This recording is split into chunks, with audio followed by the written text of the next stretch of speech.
विंध्याचल की विंध्य भवानी, काली को है अष्टभुजा महारानी।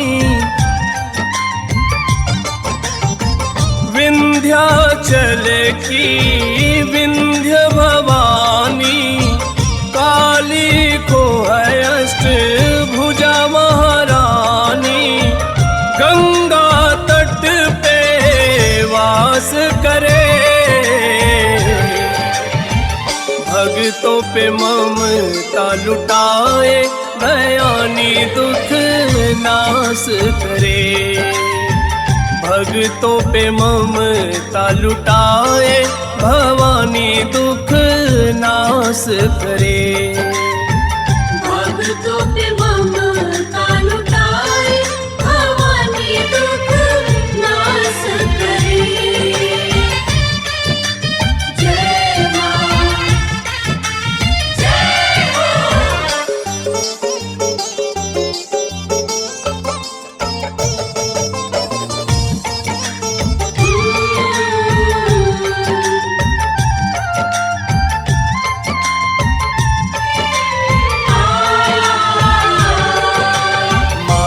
प्रतिमा कितनी सुंदर, क्या मैं करूं गुणगान। मानो मूर्ति स्वयं बनाए विश्वकर्मा भगवान।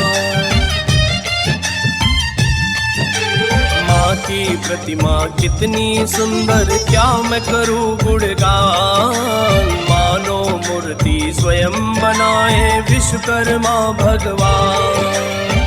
लाल चुनर में मुखड़ा दम के, स्वर्ण मुकुट मणि माथ पे चमके। तन में भक्ति का श्वास भरे,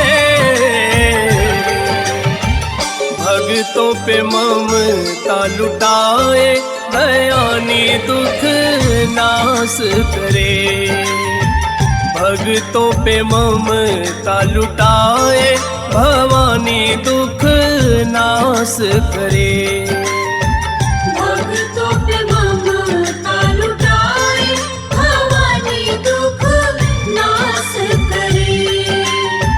भक्तों पे ममता लुटाए, भवानी दुख नाश करे।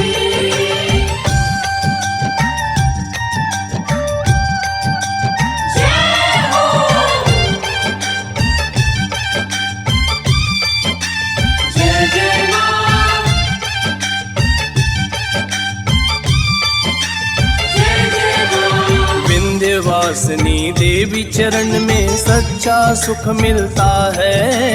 भक्तों के दुखड़े सुनती माँ, उनको सबकी चिंता है। विंध्यवासिनी देवी चरण में सच्चा सुख मिलता है।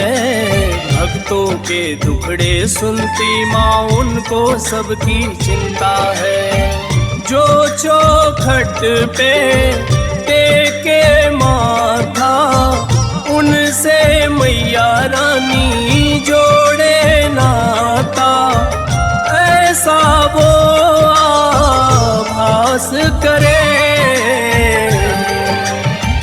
भक्तों पे ममता लुटाए, दयानी दुख नाश करे।